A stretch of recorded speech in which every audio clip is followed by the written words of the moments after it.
नमस्कार मित्रांनो, आज जायचं होतं आपल्याला झऱ्याच्या बाजारला. आमची म्हणली बाजारला जायचं आहे.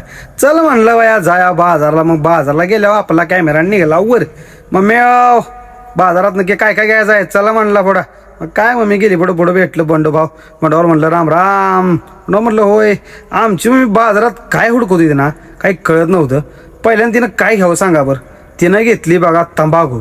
तिला म्हणते अगं मग मी तंबाखू खाऊ नकोस तर ऐकते कुठं घेतली गज भरून. मग काय बघा ही पाव किलो घेतली तंबाखू बरं का. हिला म्हणतो घेत जाऊ नको. मला एवढ्यासाठी हिनं बाजारला पाठवलं नाही का तर ही तंबाखू घेऊन येणार नाही म्हणून. पुढं आलो बाजार राहिला आणि खायचं चाललं होतं आमचं गोळा करायचं बरं का. काय नसतं म्हणते ना नावाला बाजार तसा प्रकार आहे आमचा.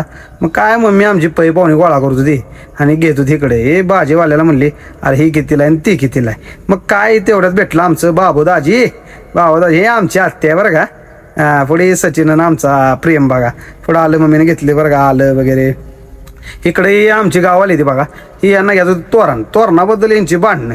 आणि इकडं बघा तेवढ्यात आमचं चालू होतं. काका म्हणलं राम राम. लाजलं आमचं काका बरं का. पुढं आलो ह्यांचं तोरण ठरलं बा 450ला घ्यायचं. काय भांडून यांनी केलं बरं का. 150 रुपये का. मी पुढं आलो मस्तपैकी खायला घेतलं बरं का. आणि मम्मीला म्हणलं जाय का ग. नाही म्हणली थांब अजून उशीर आहे. तेवढं आमचं बाळणं आलं. बाळणं म्हणलं काय बाळणं घराला लागणार कार्यक्रम म्हणल्यावर काय हो. इथं भेंडी घेतली आपण. इकडं पण भेंडी घेऊन घेतलाय. आणि पुढं आलो बटाटा वगैरे घ्यायचं म्हणले. तेवढं आलं आमचं डबल बाबू दाजी. मग काय इकडे डबू मिरची घेतली. मम्मीला म्हणलं झालंय का. नाही म्हणली अजून टोपलं घ्यायचं आहे.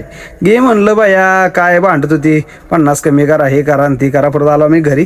आता परत भेटू दुसऱ्या ब्लॉगमध्ये.